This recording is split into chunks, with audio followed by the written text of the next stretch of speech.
When the sun comes up on America, across open fields, small towns, and city streets, a new day begins. And here, we rise with it. This is where hard work meets headlines, where truth matters, and America wakes up informed. An interesting week. They all are. This is your country.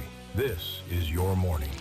This is Daybreak with Steve and Ivy Gruber. America, let's do it together. Love you, Ivy. Love you too. And it starts right now. All right, let's kick off another brand new hour of the program. It's Wednesday here in the Foxhole of Freedom. Glad to have you on board. Nice to see you today. A lot to talk about. Three big things to cover. Number one, I tip my hat to American culture today. For the last 50 years, I say goodbye to Frank Beard. The drummer of the legendary Texas trio ZZ Top died yesterday at 77, which, you know, it's just another passing. Sad to me. I had front row tickets for August the 28th coming up. I guess that won't happen. Number two, 17 Iranians have been charged with a massive cybercrime operation being prosecuted by the Southern District of New York for helping the IRGC.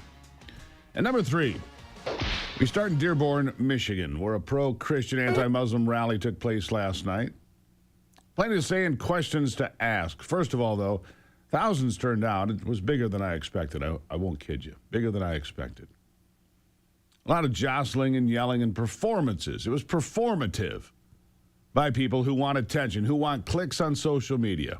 And that was true on all sides. Everybody had their cell phones out. The organizers, the agitators, the Muslim residents, the non-Muslim residents, the Nazis, of course, who were clearly fake Nazis, probably supported by the Southern Poverty Law Center, probably had them on retainer. And I say they're fake Nazis because, you know, as soon as they show up, that's where the cameras go, whoosh, right to the swastika and so forth. But how many real Nazis would be screaming support of Iran and Hamas and the Muslim religion? Come on. I mean, seriously. Then you had a bunch of young kids, teenagers, 15, 20 years old maybe, trying their best to agitate and start confrontations. While we were there, Anthony and I went. They got no takers. You know, a lot of jaw-jacking and finger-pointing and the middle finger exchanged numerous times. It was very clownish, to be honest with you. It was a clown show. While we were there, the police department and the sheriff's department, mounted division from Wayne County, did a good job. They did. No major issues while we were there. No big moments to go viral. Not that I saw. And then, of course, we left a little bit early. We were bored with it, honestly. We watched it, and I'm just going to say this so that I'm clear and on the record. Jake Lang was banned from this program permanently maybe about a year ago for things he said to me and about people I know, and he's not somebody I'm going to promote. I went because I wanted to see what it was all about. And again, it was a lot of jostling and finger-pointing and name-calling and nonsense back and forth. Now, after we left, apparently there were 2 or 3 arrests, all of leftists, from what I could tell, all of leftists. But I figured this was fairly counterproductive. Fairly counterproductive, honestly. I don't know that it accomplishes anything except to get those social media clicks and follows and nonsense, right? I did talk to a man, David, who was a 30-year resident, a retired Ford engineer. And he said he said to me he was disappointed that more people didn't show up to stand up for the Christian beliefs in this country. I would agree with that. I'd like to see more Christians get together on a variety of issues, including standing up for their communities and saying, look, we believe in Christ, we believe in the Christian church, we believe in America. And I had a chance to talk to him for about a minute. Let's go ahead and roll that. What's your name? David. David. You're from here. I've been here 30 years, yep. I mean, you look around, it's a different town, isn't it? Oh, yeah, it's completely different than when I moved in. Yeah, it's completely different. And I came down here to support the Constitution, and the news on the way down said there were hundreds, but there's thousands, but still, I'm disappointed that there aren't more people that are down here to support the Constitution. And if I could talk to Jake Lang, I wish I could, because I would tell him that you shouldn't burn Qurans and beat it with bacon. That's not a Christian thing to do. If you want to do that as an American, that is your constitutional right, and I would support that, but not as a Christian. Is Dearborn better or worse? Well, it depends who you are. For me, it's worse. Where do we go from here? You see all this, where do we go from here? And I don't have a crystal ball, but I think it's Christ's return is getting closer. That's what I think. And there you have it, David. Retired Ford engineer. I will say this, and look, you want to send me notes, please do, stevegruber.com. You want to give me grief because Jake Lang is permanently banned from this program? Go ahead. I don't care. I stand on principle, and I always will. Now, the Christian Crusaders March in Dearborn represent a boiling point in an issue that is affecting much more than America and bigger parts than just Dearborn. What's happening there is not the same isolated cultural spat. It is a visible symptom of a broader transformation underway in towns and suburbs across this country where parallel societies seem to be forming. There's no melting pot anymore. And it seems that Western American life is being eroded steadily. Look at the realities on the ground in Dearborn itself. Yes, that's in Michigan. And it's not integration. It's an early stage of, well, shall I say, replacement. It's not confined to that one city, but it hasn't spread. It hasn't spread from there yet.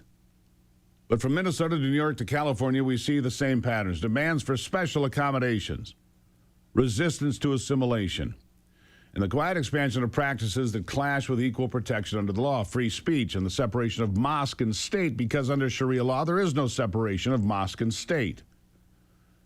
Islam is, in its orthodox political form, it's not compatible with Western American ideology of individual liberty, limited government, and equal rights under a secular constitution. Sharia law is not a personal spiritual guide. It is a comprehensive legal and political system that subordinates the individual to religious authority, treats non-believers as second-class citizens, and rejects the very idea of popular sovereignty that defines this country we live in. Sharia law survivors have been warning us. Listen to this Christian refugee fighting against an Islamic center in McKinney, Texas. Here it is. I'm a Sharia law survivor from Iran. And I'm here to tell you, this is a dangerous ideology you're allowing in their country. Every country that is Islamic now, it used to be a Christian country. And we were soft Christians, and we allowed these people to come in, bring their Sharia law into their countries, and slowly kill us off left and right. Let me make it very clear to you. Christianity is a personal relationship with God, where it says, render unto Caesar's what is Caesar's, render unto God what is God's. Islam is Sharia law, deen wa dawah, religion and state, which is not even compatible with the American thing.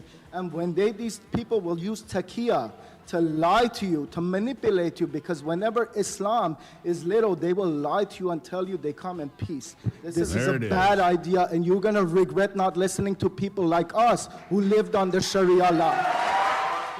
And I'll be right back.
All right, back now. The left's attempt to partner with Muslim political leaders in the service of socialism. The Red-Green Alliance is the profound strategic error. The two ideologies do not share a vision of the future of what society looks like. One seeks radical equality through state power. The other seeks hierarchical submission to divine law. They are not allies in any coherent sense. Bill Maher gets it. So do I, and so will you. Listen. Weeks ago, a liberal Democrat named Melissa Chaudhry, running for Congress in Seattle, was asked why, among the many progressive causes listed on her website, LGBT rights was conspicuously absent. Because, she said, a lot of Muslims do not feel that way, unfortunately.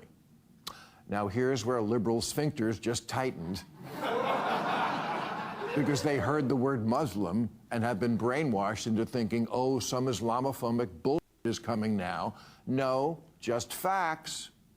And a little honesty to the people who see everything as oppressor versus oppressed, but can't see who actually does a lot of oppressing. So let me ask, is this the progressive policy now? Is Ms. Chaudhry right? We throw gay people under the bus anytime it clashes with what makes Muslims uncomfortable? He's right. The double standard is obvious to anyone willing to take a look and points to the left-wing platform's hatred of American values more than anything else. What Islam and socialism and communism do share is something far more basic and dangerous. A hunger for power over others, all others. Listen to this. What are some of the similarities between socialism and Islamism? And one of them is certainly power. They're both ideologies that seek to have either the government or this religious ideology really have its hands into every part of your public and your private lives. And I think that power is what kind of unifies both socialists and Islamists. Yeah, that common appetite is why the temporary alliance, and it is temporary, can look so seamless on the surface, even while the long-term goals remain irreconcilable. We've already seen the results of this confused partnership in places like New York City, where candidates openly embrace both progressive redistribution of the wealth and the soft peddling of Islamic supremacism. Charlie Kirk spent his last few years here on Earth warning us about this and laying it out quite clearly. Here is an example. But let's just take a pause. If our biggest city is about to fall to an Islamic mayor, we should take a step back 24 years after 9/11, and we should ask ourselves the question, why did we send all of these hundreds of thousands of young men and women to go fight in Iraq and Afghanistan just to have that ideology come to the biggest city in the United States of America, New York City? From the top down, understand that this parasitic ideology is about conquering without ever having to fire a shot. It is not done with tanks or mortar shells or with drones. It is conquering via maternity wards. It's conquering in the delivery room. Mass production of new babies that are brought in via mass immigration. And you might say, oh, Charlie, you're exaggerating. The mayor of Minneapolis is about to be a Muslim. So you're about to have Minneapolis and you're about to have New York City. Do you think Ilhan Omar has assimilated the United States of America, or Rashida Tlaib, or Zohran Mamdani? Again, if we are part of the United States of America, we should care about when our biggest city is about to fall to this kind of ideology. Well done, Charlie. The ideology on display there is not some benign multiculturalism. It is the deliberate blurring of lines between American self-government and imported theocratic politics. Make no mistake, the solution is not complicated. If you believe in Sharia, live in a country that endorses Sharia. There are 57 of them. Don't move to a non-Sharia country and then demand Sharia. Austria just fell to this, by the way, allowing Sharia law for people that agree on both sides to having Sharia law decide their differences. America is not a blank canvas for theocratic experiments. It is a nation founded on specific principles: individual rights, free inquiry, the rejection of religious coercion in the public square. Those principles are worth defending, even when doing so is labeled intolerant by people who show little tolerance themselves. The march in Dearborn, although performative, is a warning flare. Ignore it, and the same dynamic will spread further. The choice is still ours. Preserve the American way of life or watch it be rewritten by those who never accepted it in the first place. And there you have it. Some news. Let's see here. I'll go to the elections. Byron Donalds won the race for governor in Florida, but also, and David Jolly will be the Democrat on the other side. Ashley Moody, the senator there, won easily, and so did a DSA representative for the Democrats to run for U.S. Senate. Her name is Angie Nixon, another communist winning a Democratic primary. Big upset over Alex Vindman. It wasn't even close. 13 points. Wasn't even close. So keep an eye on this. This is a tumor that's spreading faster than what's happening in Dearborn. And they're working together now. Temporarily, but together. Many of you have struggled to lose weight. You lose it and you gain it back. What if I told you it's not your fault? It's not point shakes or living at the gym. If it was willpower, you'd already be done. What if I told you your metabolism is not broken, it's just turned off? My Pure Health has been a partner with me for years. I first did this program in 2018. I'm doing a little tune-up right now. I'm only a couple of days in, but I'll keep you posted. The program works. If you don't cheat, it works. Simple as that. It's real food. It's not replacement shakes and eating drywall. Thank God. It's real. So if you're listening to me now, join the hundreds of people that have taken my advice and gone to GruberHealth.com. GruberHealth.com. Get a free consultation. See if it's a good fit. It's all natural. Eat real food. No exercise needed. Turn your metabolism on naturally and learn the strategies to keep it off. GruberHealth.com. These people are fabulous. I get emails almost daily from those of you out there that have said, hey, Gruber, this really is great. I know. I've done it. GruberHealth.com. I'll be back.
So I had tickets for August 28th. Friday night, August 28th, front row seats for ZZ Top. Well, I guess that's not going to happen. Disappointed and saddened yesterday when I saw the news that Frank Beard, the drummer for ZZ Top, had died at the age of 77. To be fair, it's surprising that Frank was still alive based on his life choices. And I get that. But that Texas trio was a remarkable wall of sound to me. Sounds that I grew up with. American sounds. LaGrange, I heard it on the X. Tush, all these great songs. Blue Jean Blues, maybe one of the greatest songs ever recorded. 2 out of 3 are now gone. Billy F. Gibbons, the soul survivor. Dusty Hill, the bass player that started that band, died a year or 2 ago. And now Frank Beard is gone. So I guess I won't be seeing that concert, although I did see that they might continue their tour with somebody else, but it's remarkable. He's had health issues as of late, has Frank Beard, and now that struggle is over, to say the least. I'm kind of sad. I'm not going to kid you. It's part of the American fabric that seems to be fading away too often every day. Too often every day. My ghost bed fired in last night again, spectacularly. Oh, I love ghost bed. I do. The American-made sleeping system is terrific. We've had it for about 5 months now, Ivy and I. And I wake up and I check my Oura ring every morning to see how I slept. I got crowns again last night. Because it's spectacular. It has cooling technology. It's got a new system now that can raise the bed up and lower it and adjust it so that you don't snore and drive your partner nuts, right? Here's the best part. You can try it for 101 days risk-free. If you truly don't like this bed, you can call them up and say, I don't like this bed. I don't know why you would, but if you actually didn't like it, they'll come pick it up. No questions asked, no charge. They'll take it back, refund your money. You've got nothing to lose here. Ghostbed.com/Gruber. Promo code is Gruber. Ghostbed, one of the sponsors for this hour on Daybreak. I'll take a break and be right back.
All right, back to it now. Glad to have you on board on a Wednesday. Can you believe we're halfway through this week already? School's starting today for me. It's starting for folks all over the country. So the schedule changes as we head into the fall, doesn't it?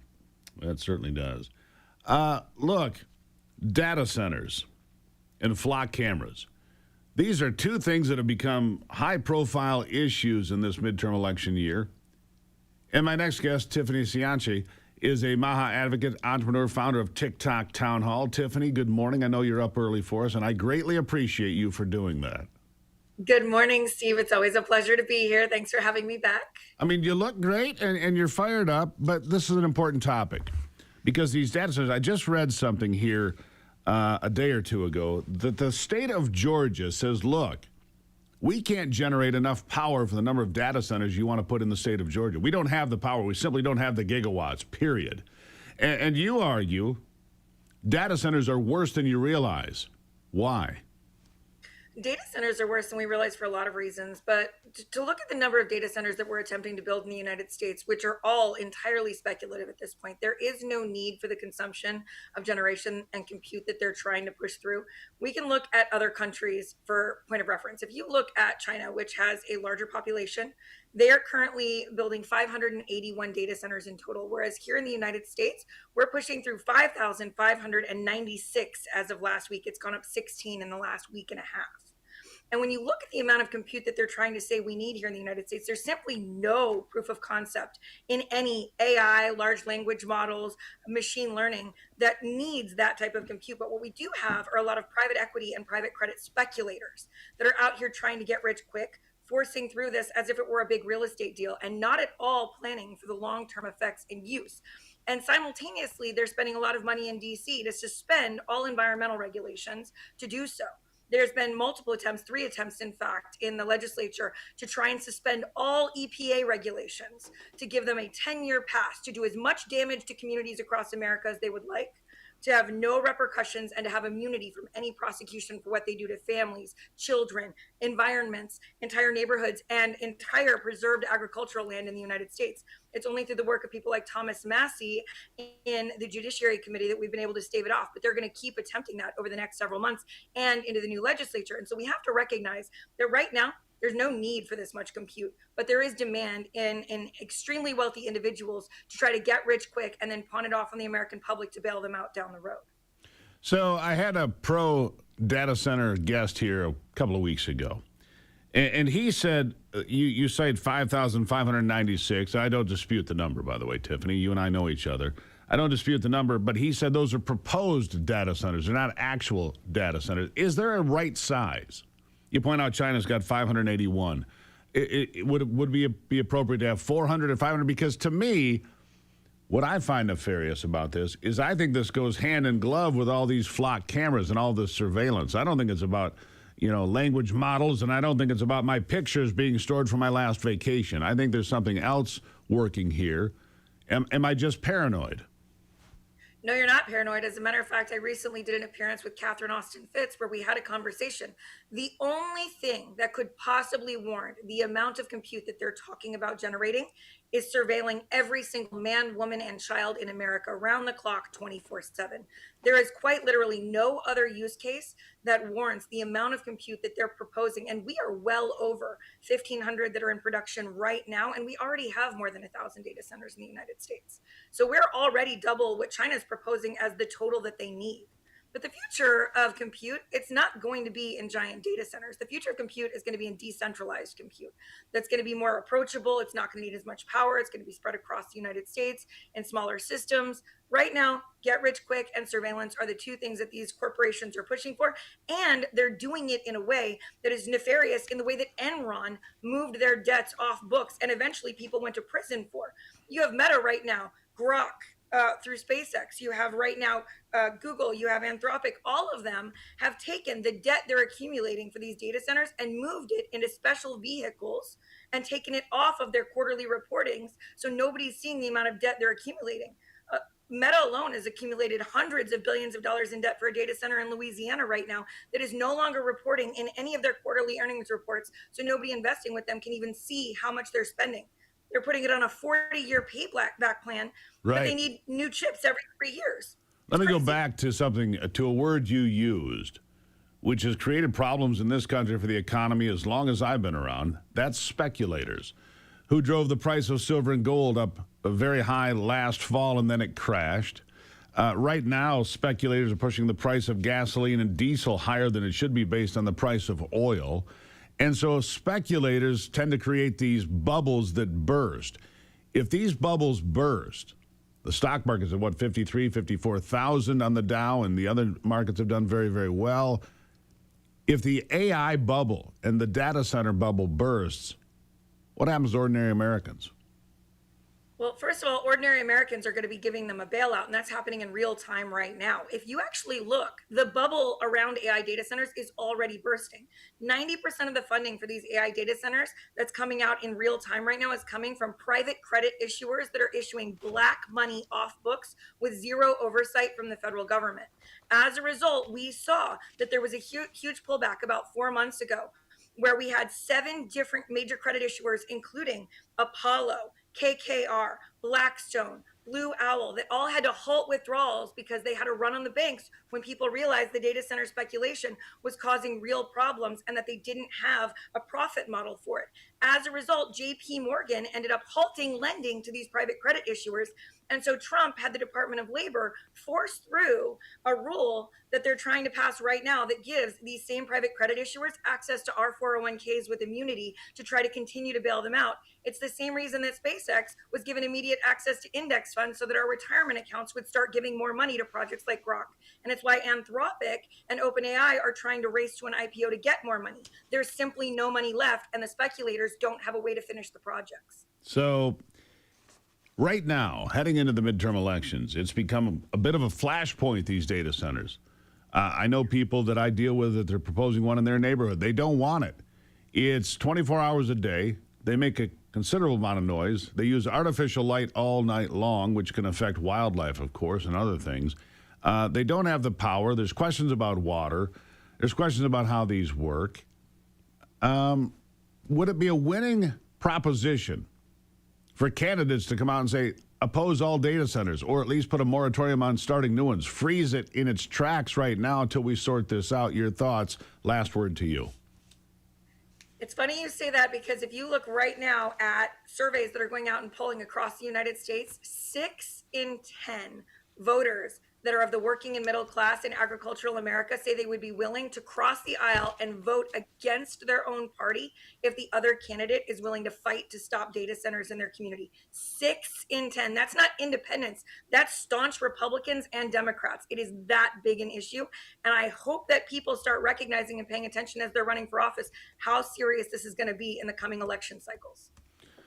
I really appreciate seeing you again, Tiffany. You're always on the cutting edge. Your information is irrefutable, and we appreciate you doing this morning. Thank you for sharing. Thanks for having me back, Steve. See you again. There you have it, Tiffany Cianci. Look, what do you think about data centers?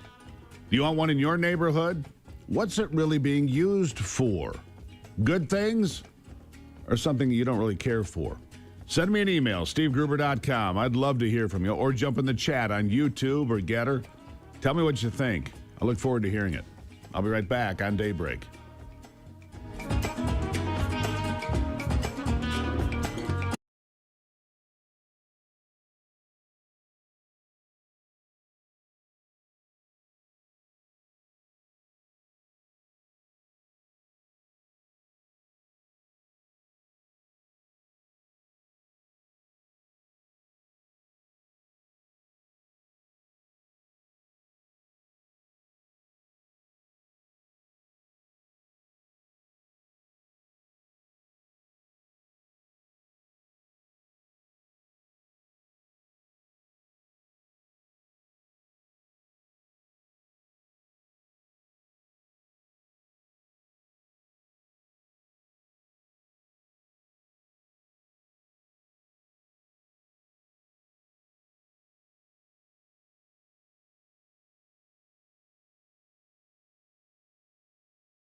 All right, back to it now. I read yesterday that another one of Anthony Fauci's advisors pled guilty to charges connected to the concealment of COVID-19 related records. It's not the first time, and it seems that they are in the neighborhood, right? And I thought I'd ask my next guest about that, Dr. James Thorpe, Chief of Maternal and Prenatal Health at the Wellness Company. Doctor, good morning. Thanks for having me, Steve. And I wanted to start with that because here we go again, another advisor to Anthony Fauci, Morens is his name, Dr. Morens, pleading guilty to concealing the truth about COVID. A guilty plea. It seems like the walls are really closing in on Anthony Fauci. What are your thoughts when you see headlines like this? I feel vindicated. I've been shouting and screaming this for 6 years now, especially with regard to pregnancy. And one of the only maternal fetal medicine in the world, to my knowledge, I've been told, that has come out and spoke and blown the whistle, because all the OBGYN doctors, all 60,000, have been threatened by our organization. So this David Morens, listen, he's corrupted. He's admitted he's committed criminal activities, hid emails. He suppressed danger information from Fauci. David Morens hopefully squealed like a pig in his plea deal and has implicated many more. You know, Fauci and Morens are not the only ones. There's 10 times that. Dr. Tom Shimabukuro is guilty. He has committed flagrant crimes in terms of hiding and destroying federal documents, according to Senator Ron Johnson. And Rachel Walensky, head of the CDC, FDA, she pushed the vaccine, colluded with the New England Journal of Medicine, April 21, 2021, pushing false information and threats to pregnant women that they had to take the vaccine. And it goes on and on and on. It's Francis Collins, Vivek Murthy, Jeffrey Zients, Joe Biden. They all did this illegally, and in my opinion, are responsible for aggravated assault and more serious charges. I could come up with an estimate of hundreds of millions of people that have been killed and or injured globally from this deception. Yeah. He pled guilty to David Morens, along with two unnamed co-conspirators are named in the indictment. I just wonder who those unnamed co-conspirators are, but we'll leave that there for now. I think you've made your case pretty clear here, Doctor. Meanwhile, we're facing some different outbreaks in this country. Cyclospora was in the headlines. Salmonella was in the headlines. A flesh-eating bacteria in the headlines. Good grief. A lot to think about. Now, individually, there's not a lot to any of these things, I don't think. But it does give me pause to say, what do you do if you're dealing with something like this? Yeah, you know, all of those outbreaks, interestingly, are covered by common, safe antibiotics. You know, with regard to Vibrio vulnificans, that's a flesh-eating bacteria. That's nothing new. Those of you, you know, Maggie and I live down on the golf course in Pensacola. So the waters are very warm, especially the brackish waters. And vacationers, locals that go out and cut themselves on reefs or on barnacles, especially in the brackish waters. There's been 15 people infected with Vibrio vulnificans in Florida. 2 people have died. It's got a high mortality rate. Over in Louisiana Gulf, 10 people have contracted it. 5 people have died. So this is treated, you know, if you go into the Gulf, you know, you get caught, you make sure you wash it very carefully. And if anything comes up, it's treated very easily by doxycycline. By the way, in your emergency medical kit, Salmonella continues to break out from the iceberg lettuce from the company Taylor de Mexico, and it's all over the United States. Still not quite as bad as a Vibrio in terms of death rates, but it's been a problem. And then Cyclospora continues to be a problem. Now 15,000 people infected across the country that are reported, 828 hospitalized, and 2 deaths. All of these, that's treated very easily. All of these are treated very easily, Steve, by 3 safe medications in the emergency medical kit. Every family needs one. And there you go. Here's what it looks like. I keep one right on my desk. There's the emergency medical kit. It's one of several kits, by the way, from the Wellness Company. There's a first aid kit, best I've ever seen, by the way. I've used it several times because, well, Dr. Gravity always wins, and I always lose. So the first aid kit, a handy thing to have around so Ivy can put me back together. These kits are great. They're available from the Wellness Company. So you've got the first aid kit, the medical emergency kit, the travel kit, the kit for kids, and the drugs you need are in here, along with a book to explain how they are used. Doctor, always appreciate seeing you. Thank you so much for stopping in this morning. Thanks for having me, Steve. Have a good day. You too, my friend. TWC.health/Gruber. You can get all these kits. Go figure out what is best for you, but don't be caught without one. Look, if there's a big storm or the power goes out and you can't get to the pharmacy, or the pharmacy closed due to bankruptcy, which has happened all over this country, be ready for whatever happens next with one of these beautiful blue kits from the Wellness Company. The medical emergency kit. We always have them on hand because we're as paranoid as a Boy Scout. We like to be prepared, okay? This is the Wellness Company, our sponsor for this hour on Daybreak. I'll be right back.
All right, here's a story that caught my attention yesterday, and I don't know quite what to make of it, so I'm going to put it out there for you to kind of consider and decide for yourselves.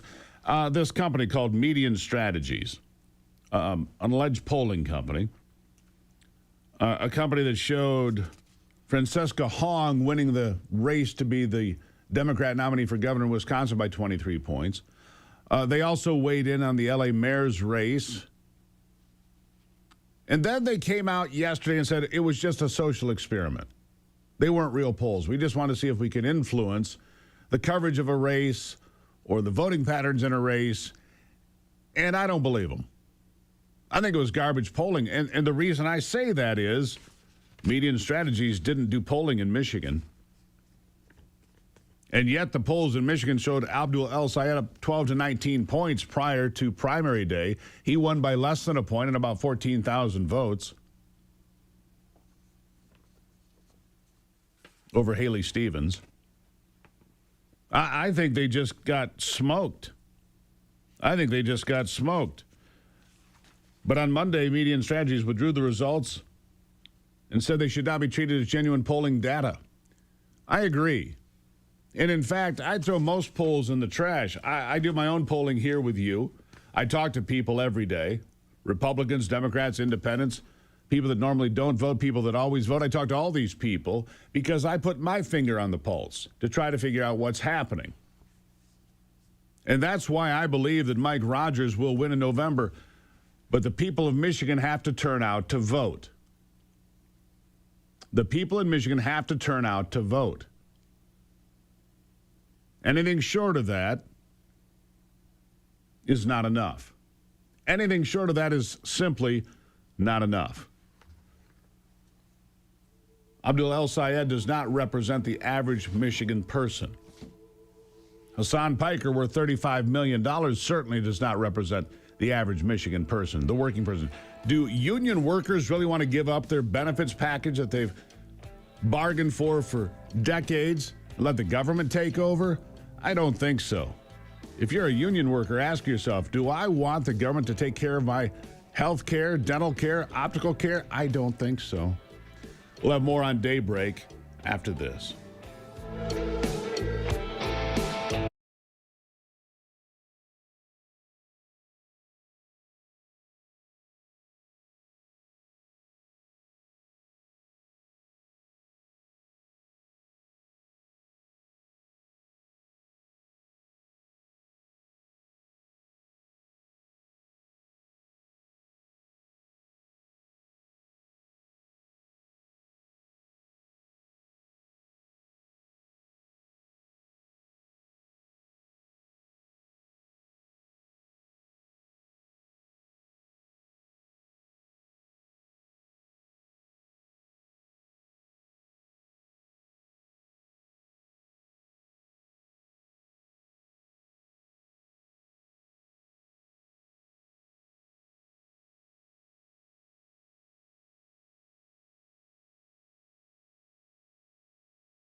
America's awake, and we're just getting started.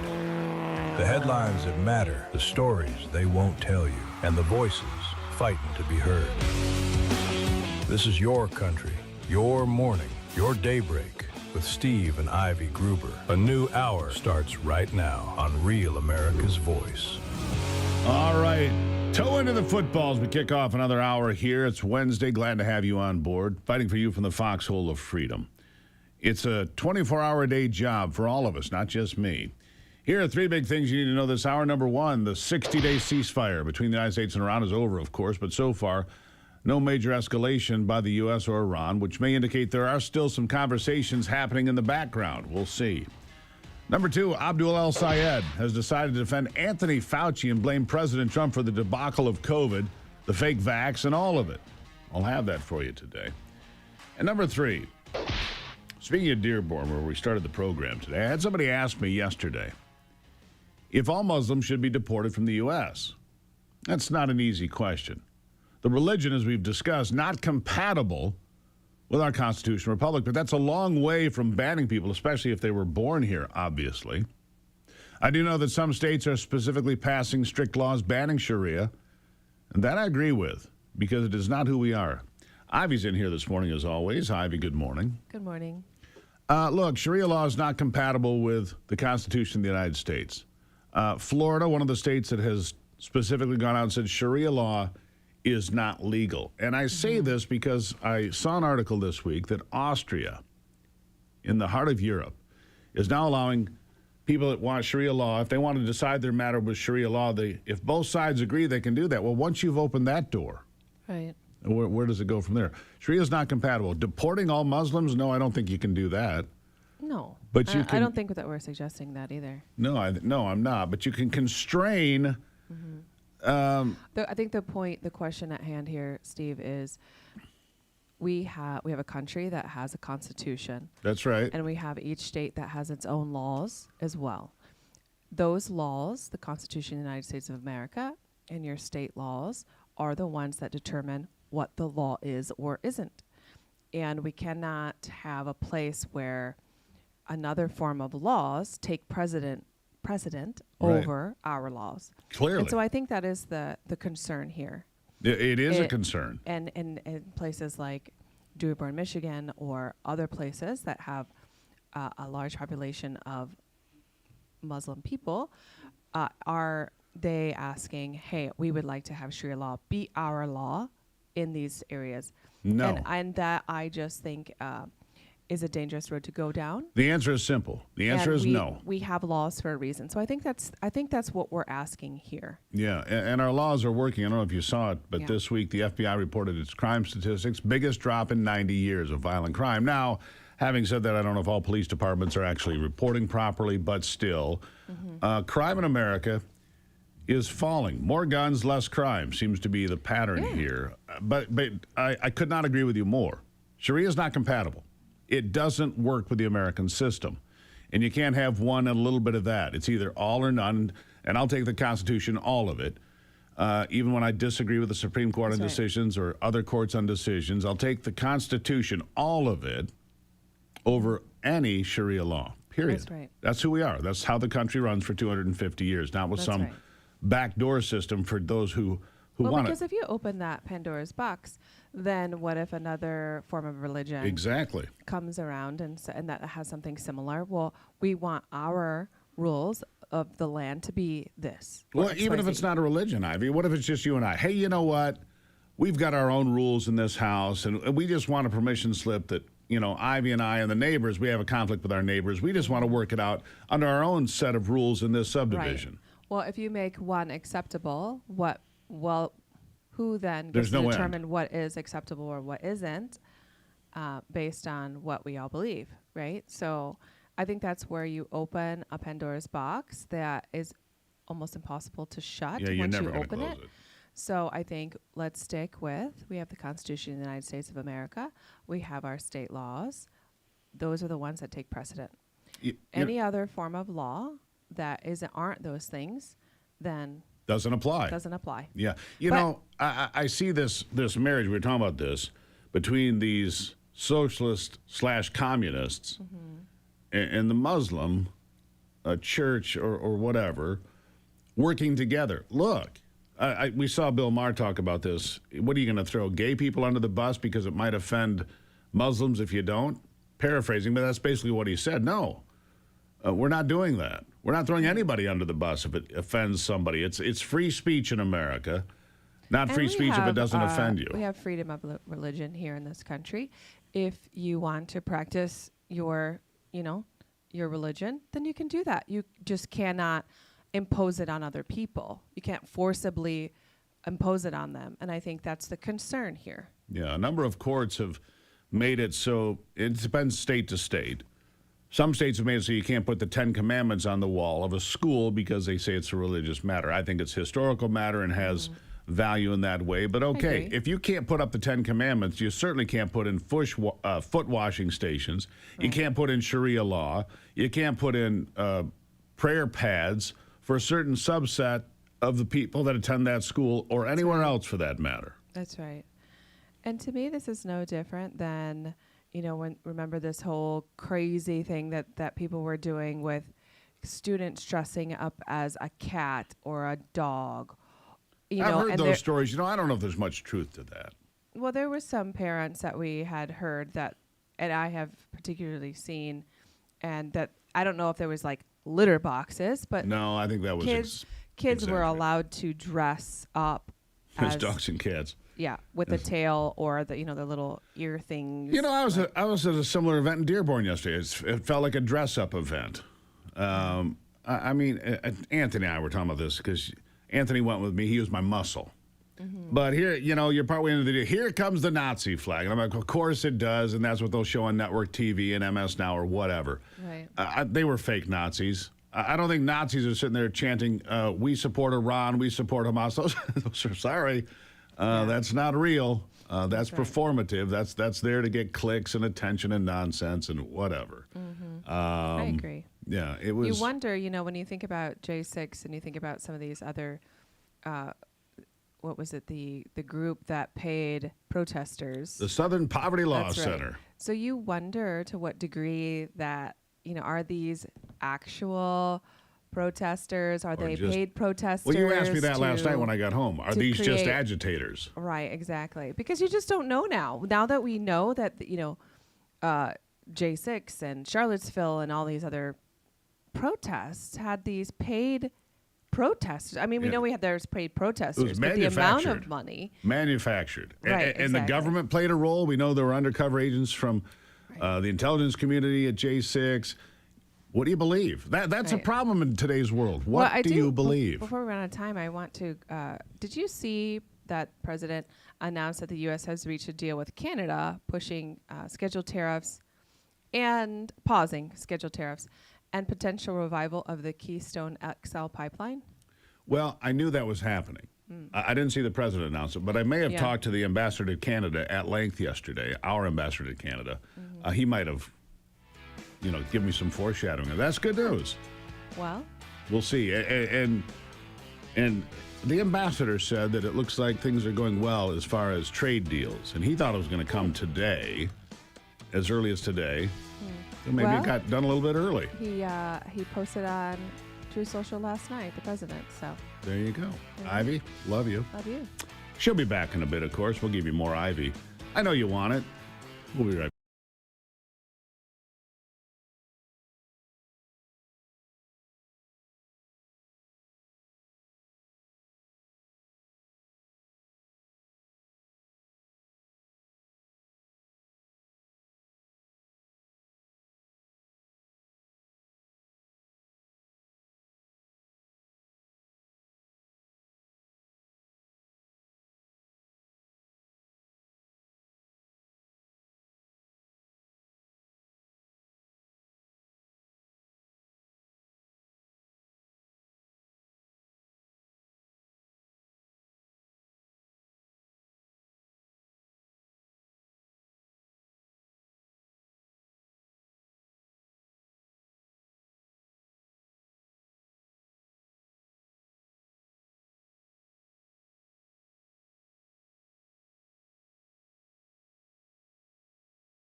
Voice Live, proudly sponsored by my good friends over at the Birch Gold Group. Be sure to text the word America to the number 989898. You'll get a free information kit on gold. You'll also find out about silver. And speaking of gold, the latest economic data is offering some reassuring signs. Inflation cooling a bit, consumer spending slowing a bit as well. The Fed appears in no rush to raise rates or lower them for that matter. Still a big disconnect. Long-term government borrowing costs are rising. Long-term bonds are rising. Even with the Fed, cutting rates recently, there's no real advantage. And the asset prices near record highs that could create a very different economic pressure point for the Americans and their savings. Join me to discuss precious metals specialist from the Birch Gold Group, Philip Patrick. Philip, nice to see you on a Tuesday. Look, silver and gold have rebounded some from a few weeks ago, showing some strength in that direction. And I wonder where we're going before the end of the year. A lot of uncertainty out there still. It's just not clear what path we're on, is it? No, I mean, the economy is, we get good news, we get bad news. It's one step forward, one step back in the current climate. As you rightly point out, gold and silver have rebounded quite heavily from their lows. Gold bottomed out about $4,000, sorry. We're in the mid $4,000 range now, so we're up over 10%. Silver's up over 20% from its lows. So the metals are moving, and I think they're set to continue. I think what happened at the end of last year, prices went too far too fast. I think traders jumped on board. I think a lot of that speculative excess has been shaken out of the markets. We've reset at a new floor and prices are moving, and I think we'll continue to move forward in the current climate. Yeah, when we went from $25 or $30 for silver up to $120, it was too far too fast, but like you said, it has settled in. Gold at that time was in the mid fives. It is settled in the mid fours now, so it is a new day, a new reality, a new bottom. So from there, it just goes up. And the fact of the matter is, everybody should have some metal in their portfolio, shouldn't they? The answer is yes, and we're being very encouraged. The big buyers of gold and silver today are central banks, and they've just set a new record through first and second quarter of this year. And what's so interesting is I think that central banks have to buy gold and silver. At the end of the day, for reserves, they're looking for an alternative to the dollar to provide stability. There is no other currency outside of the dollar that can do it, outside of gold. Let's not mention it cannot be printed into oblivion or seized by a foreign central bank. And I think it's a very similar picture with silver. Silver is a necessary component of AI infrastructure. There's a big rush around the world today to build it, and silver is a necessary component. So central banks are continuing to buy and will continue to buy, and I think support higher prices. Predictions now are for gold over $6,000 by the end of next year, silver hitting $80 to $100 again. So I think we've got a lot of scope for upside. And now, like I said, I'm glad we found that new floor and prices are moving quite well. If I read this correctly, Philip, 30-year Treasury bonds have come up to 5.31%. And some people say, well, that's a good place to park some money. Okay, but it's also a bad indication of where the interest rates in this country are potentially going. Again, the Fed has not moved up or down the last few cycles, just kind of locked in. I think the inflation rate's 3.4%. Where would you like to see these things go? Listen, it's a very tough one, and that long-term borrowing the rate is the one that everybody has to watch. The Federal Reserve in the last 2 years have lowered interest rates 5 times, but the problem is borrowing rates on long-term debt are going up, and it's a really simple picture. We're printing $2 trillion a year. So if you're loaning money to the US government for 30 years, that is tens of trillions of new dollars being printed to pay you back. That's a devaluation premium that investors are commanding. Borrowing rates on the 30-year are the highest rate since 2001, over 5%. So look at what Bessent's doing. It's the biggest juggling act in history. He's now moving, it's about 20% of the debt to T-bills, which are due in a year or less because borrowing rates there are lower. It's like us not being able to afford our house and moving to a 1-year adjustable rate mortgage. It's okay for the next 12 months, but what happens 12 months from now? This is the biggest thing that Americans should be watching is interest on the debt. Because if it keeps ticking up, they're going to keep printing and gold prices are going to keep going up. That's right. So have a little bit of gold in the portfolio. That's my advice. All right, Philip, always appreciate seeing you. We'll keep an eye on it, sir. Thank you. Thank you, Steve. Be sure to keep the word America. Text the word America to the number 989898. You'll get a free information kit on gold. You can find out how to insulate yourself against these ups and downs of the economy. Again, text the word America to the number 989898 for a free information kit on gold from my friends at Birch Gold. Yes, Birch Gold. Make sure you get that taken care of. Here's more economic information. Treasury yields hit multi-decade highs amid surging national debt. Financial markets investors reacting to the rapidly growing national debt approaching $40 trillion now. No end in sight. A $2.1 trillion budget deficit this fiscal year means in 5 years we'll be at $50 trillion of debt. It's unsustainable. And in the end, we will pay the price. At some point, the bill comes due. Because interest on Treasury yields 5.31%. Right? 5.31% will attract more buyers for risk-free treasuries. Right? Because if you're retired and you've got a certain amount of money and you don't want to worry about market corrections and so forth, and it's paying 5.31% over 10, 20, 30 years, pretty smart thing to do, right? The problem is this impacts all interest rates, car loans, mortgages, all of it. And speaking of all that, tomorrow I think we're going to talk about affordability. Because there's this illusion of affordability in America. The $20 burrito, it wasn't a $20 burrito. It was a burrito that some kids sat on the couch and had delivered to them for $20. That's somebody told me yesterday there are $40 burritos in West Palm, Florida. Well, if you live in West Palm, you can probably afford a $40 burrito, but I wouldn't pay for it. Just silliness. Spoiled children. Too many spoiled children and adults in this country. We're going to talk about that tomorrow right here on Daybreak.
All right, so this is a little painful, right? A little diversion, something else for you to think about on this Wednesday.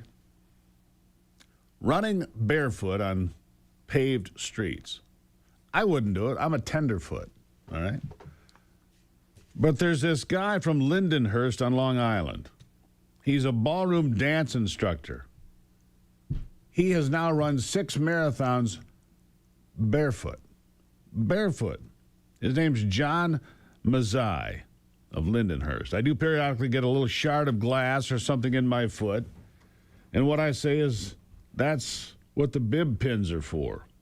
Quipped the 58-year-old shoeless sensation. So he takes the pins out and picks at his feet. I could perform minor surgery on my feet now. Look, dude, there's gravel. It's like running on Lego. Come on now. Threshold of pain. He gets looks, especially during training. In fact, he got pulled over by the police, thought he had robbed somebody. Why is the dude running barefoot? He must have robbed somebody. He said, actually, I was doing an 8-minute mile.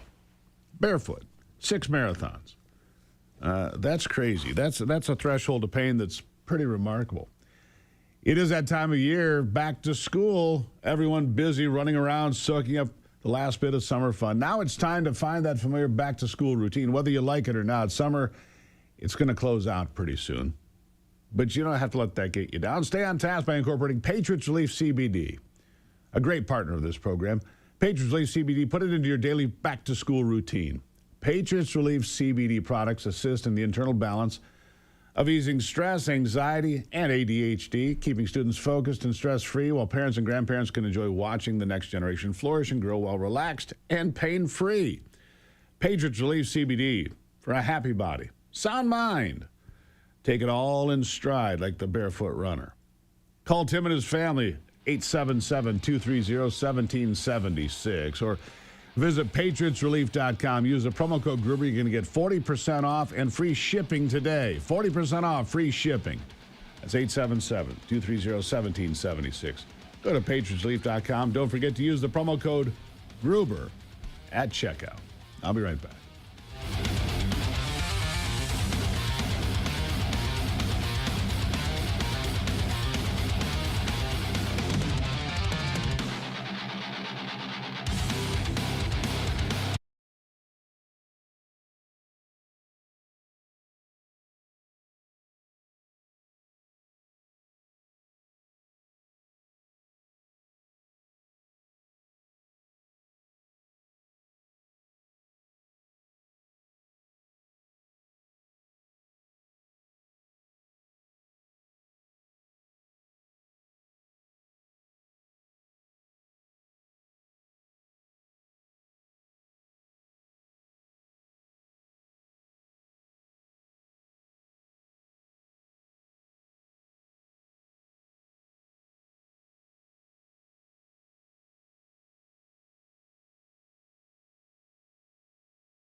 All right, so freedom of speech.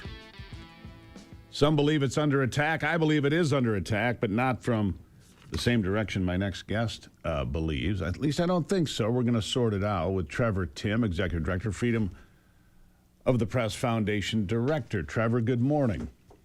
Thanks for having me. You have backed the idea that Disney is filing a lawsuit against the FCC and Brendan Carr, the chair of the FCC, for violating its First Amendment rights by manufacturing pretext to retaliate against ABC News. We're talking about The View here, right? We're talking about The View, but it's really a multi-pronged effort. You know, Trump has sued ABC for libel, which most First Amendment attorneys thought was an absolutely ridiculous lawsuit. The FCC has implemented an employment investigation against ABC that has gone way beyond their statutory authority. They've also taken up all 8 licenses that ABC has for local stations, and in an unprecedented action, brought them up for early renewal years before they're actually due, making the deadlines incredibly short. Basically, it's a multi-pronged effort because Trump doesn't like the content that ABC is producing on his station. So yes, The View is involved, but is one little piece of a very giant puzzle. Let me ask you about the BBC lawsuit where the BBC manipulated footage to make it appear as the president was saying something that he was not. That's pretty clear in the evidence, and that lawsuit's going forward. How do you feel about that one? Well, I feel like news organizations, radio stations, shows like this should have broad authority to make editorial decisions how they see fit. But now, hold on, and I agree with the freedom of speech, and I'm a free speech absolutist, but to directly manipulate a chunk of the speech and then marry it to something 57 minutes later, to change the complete context of the conversation, that's dishonest.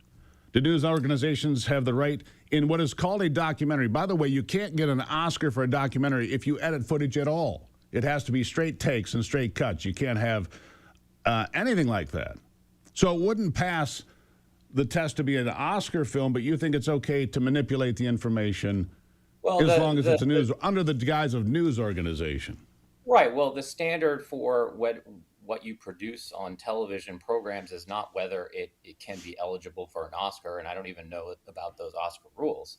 But of course, news organizations, radio programs, this station has every single day makes editorial choices. They edit interviews down. That's what news organizations do. It's not up to the government to decide, oh, I think that you edited this interview wrong, or I think you cut this spot.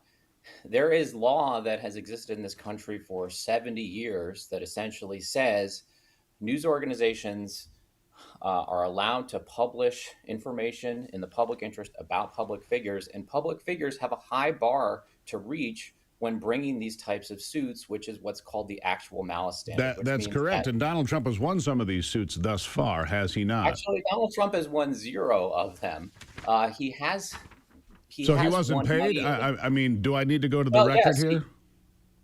He actually, in all cases that have come to a conclusion with a judge or jury, he has lost every single one. ABC and CBS have settled 2 of the lawsuits. Oh, they settled for millions of dollars. So let me ask you something. Yes, and that's Trevor, actually... I need to ask you something here. That's important. Okay. Did you have the same objection about censorship when networks ignore things like the president's speech on election interference, or did you have the same objection when the Biden administration officials had direct access to the back door of Twitter to delete people, to deplatform people, to censor people? Actually, I did. I am very much against what's called jawboning, when administrations pressure private companies to censor things which they wouldn't be able to censor if they went to court. And they did it at the behest of the government. They did it at the behest of the Biden administration. They went in to deleted people, deplatformed people. Did you agree when Donald Trump got a lifetime ban from Twitter?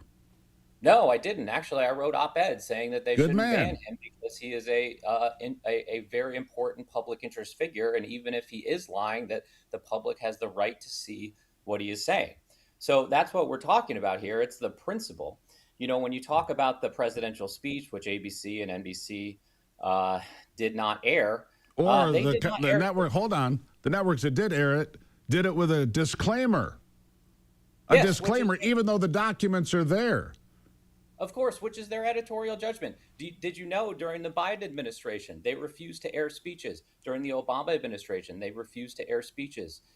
During the George H.W. Bush administration. I don't remember any Obama speeches not being covered. Not one comes to mind. Yeah, actually, there was a speech that is cited in the ABC lawsuit, which he was talking about immigration enforcement, and the major networks did not carry it. And the Obama FCC did not go and say that we're going to bring up your licenses for early renewal and try to chill their speech and force them to carry a speech. It's their First Amendment right to decide what they want to air and what they don't. Fair enough. One speech in 8 years. Do you think that Donald Trump was treated fairly by the networks in coverage? Whether Donald Trump is treated fairly or not is not relevant to the First Amendment. The First You're Amendment right doesn't about say that. the First Amendment doesn't say that Congress has no right to abridge freedom of the press, except when they don't think it's fair. Of course, every single political party thinks that the media is treating their candidate unfairly, and I'm not here to defend every single editorial judgment that news organizations make. Like, I watch news all the time too, and there are a lot of stories that I don't like, but I don't think that the stories that I don't like should be illegal, and that's the big difference here. Is he saying The View is illegal? I'm not sure that's what we're saying. Well, he's saying that ABC shouldn't have broadcast licenses because they had a Democratic candidate for office with which they interviewed. And the FCC for 20 years has said that The View is what is called a bona fide news program, which they are allowed to interview candidates, and they don't have to, essentially have a Republican candidate on every time they have a Democratic candidate on. During the 1980s, during the Reagan administration, the FCC, I think rightly, decided to deregulate some of the broadcast rules, which allowed for more free speech on broadcast stations. They essentially got rid of the equal time provision, which led to Hold on, let me ask you one question before I run out of radio. time. I need to ask you. So you do not support the fairness doctrine pushed by the left every time they have power? No, absolutely not. And Good man. I don't think Republican administrations should either. I agree. Which is the road that Brendan Carr is going down. You have to understand that this isn't just groups on the left or nonprofits like ours that are against this. Ted Cruz has spoken out about this. Rand Paul has spoken out about this. Even Justice Gorsuch, in an unrelated Supreme Court opinion a couple months ago, harshly criticized the FCC for Trump deciding that late night jokes were a reason to essentially censor and kick ABC off the air. I agree with you on those things as well, Trevor. I'm going to get my mailbox lit up, and it's okay. Because I do believe in freedom of speech, and I believe your right to be here and talk and be heard is perfectly fine. I appreciate you coming in. You can come anytime. Oh, no, I appreciate it. I will just leave you with one quote from Reagan's FCC chair, who said, quote, "Never in its history has the agency ever acted so corruptly and unlawfully to intrude on broadcasters' First Amendment rights." This was in a sworn court declaration issued yesterday, and he was talking about Brendan Carr and Donald Trump. Trevor Tim, good conversation. Thank you. Thank you.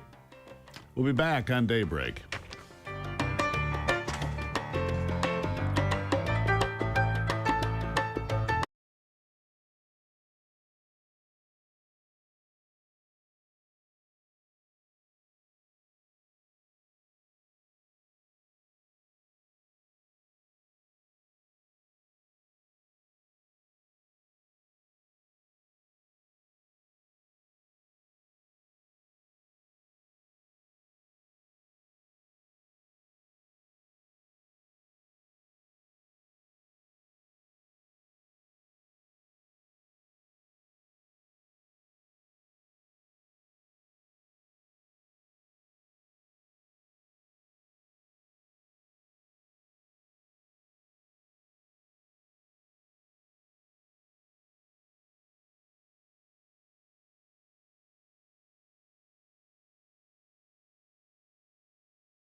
right, I knew that'd get you fired up, so there you go. You're all wound up now.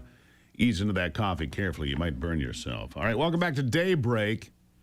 Donald Trump has been rejected at the Supreme Court in a ruling on a multi-million-dollar judgment, all associated back to E. Jean Carroll. Now, look, I see this case as a travesty of justice, but the courts have run their course.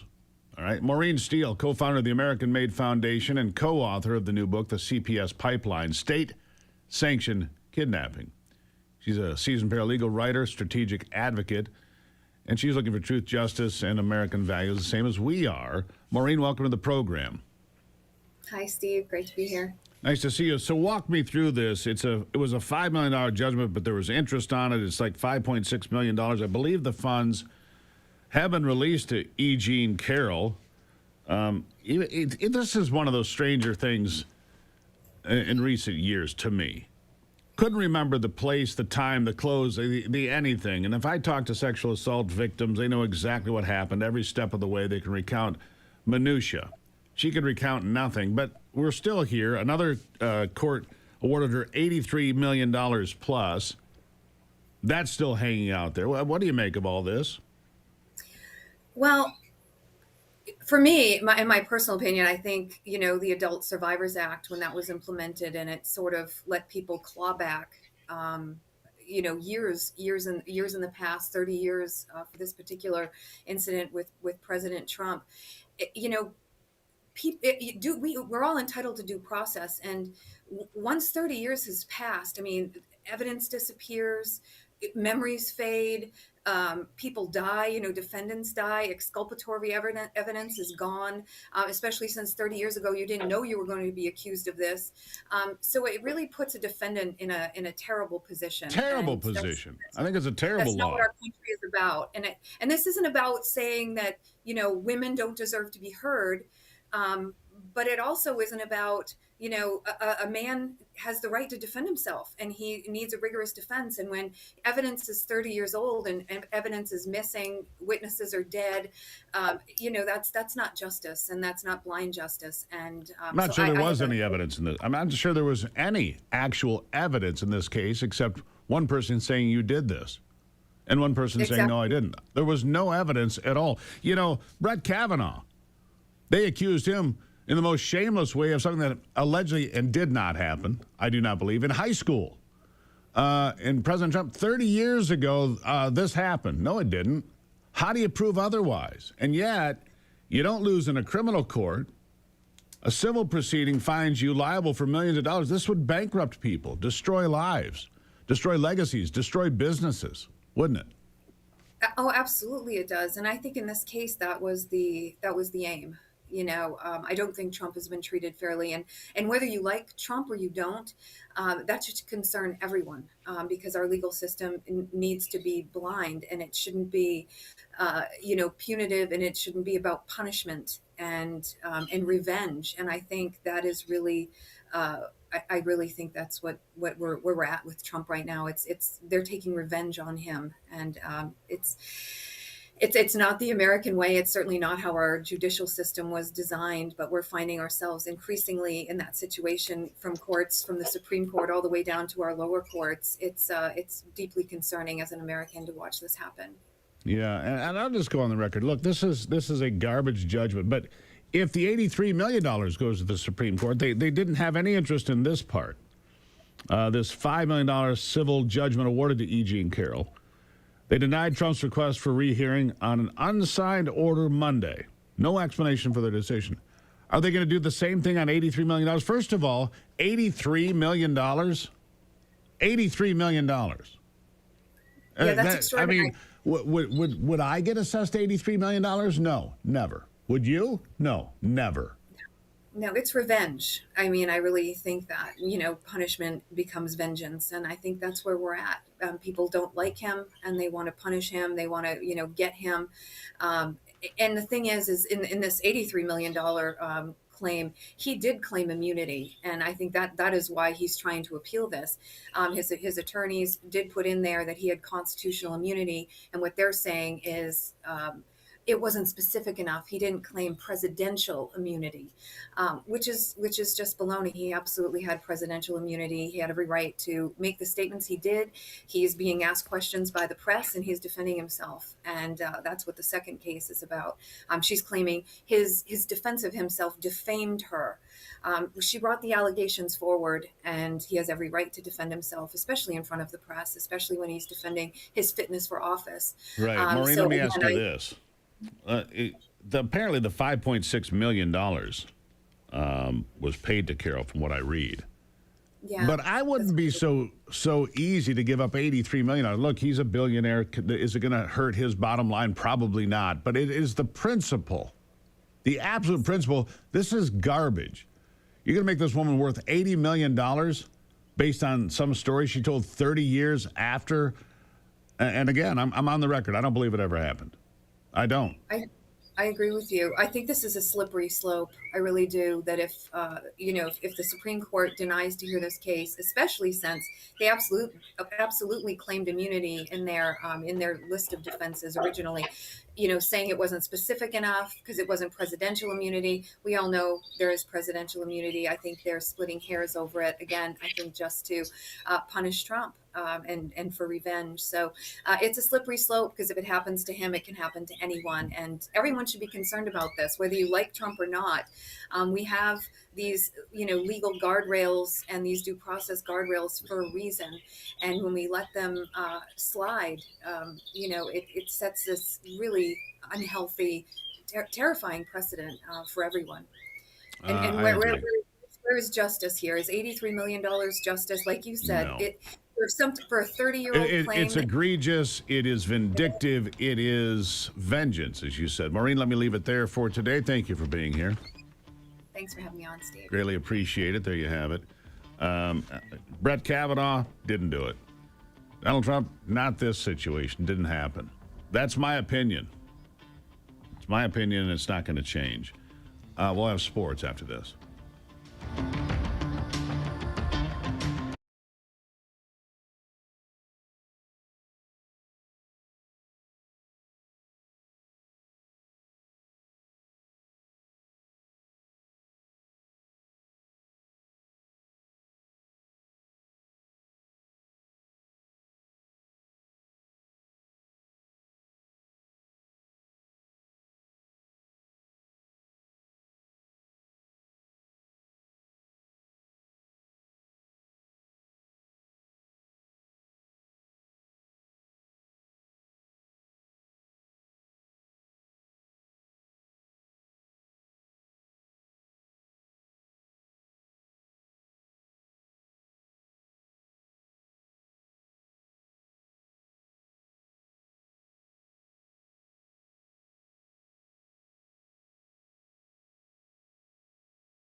All right, let's check it on sports now with Brock Palmbush. With a look at sports, I'm Brock Palmbush. There was a full schedule of games in Major League Baseball yesterday. American League winners included the New York Yankees, Cleveland, and Texas. National League winners included Philadelphia, St. Louis, and the Los Angeles Dodgers. Also, the Milwaukee Brewers tied the Major League record for the largest shutout victory in history. Milwaukee shut out the Seattle Mariners at home 22-0. They hit 4 home runs on the night and banged out 22 hits on the game. There were 4 games in the WNBA last night. Connecticut beat LA 85-77. Chicago got past New York 93-86. Natasha Cloud had 35 points to lead the Sky. Atlanta thrashed Las Vegas 97-82. Ryan Howard had 23 points for the Dream, and Indiana won at Toronto 101-95. Kelsey Mitchell had 29 points. Caitlin Clark added 24. That's a look at sports. Back to you, Steve. All right, Brock, thank you for that. Still sorting out some of the election results from yesterday. The Democrats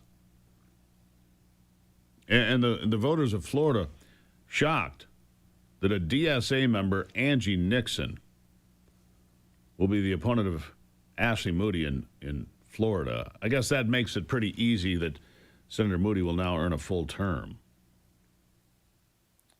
The Democrats are upending their own party. They're upending their own party.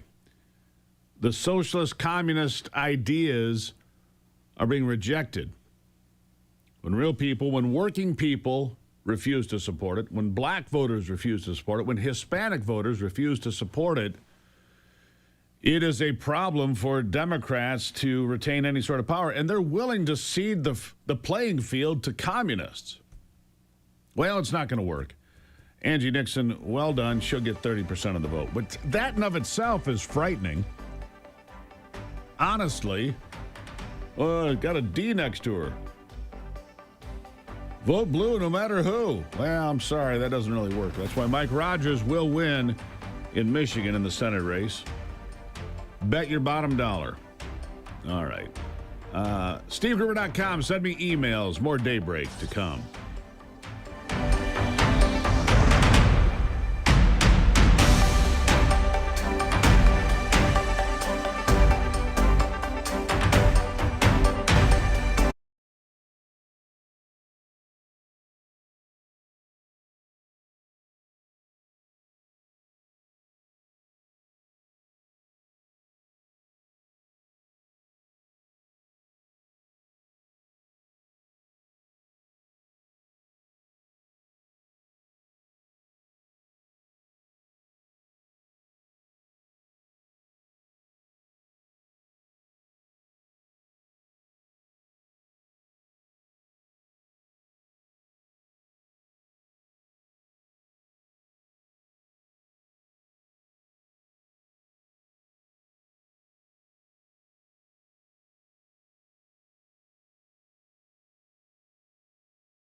America's awake, and we're just getting started.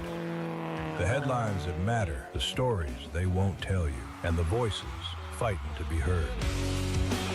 This is your country, your morning, your daybreak with Steve and Ivy Gruber. A new hour starts right now. All right, and welcome to it. Glad to have you on board as we continue another hour here on the program. Three big things you need to know this hour. Number one, Iran. The war putting a strain on U.S. efforts to deter China. Number two, it seems that there is a deal in place for a trade deal with Canada.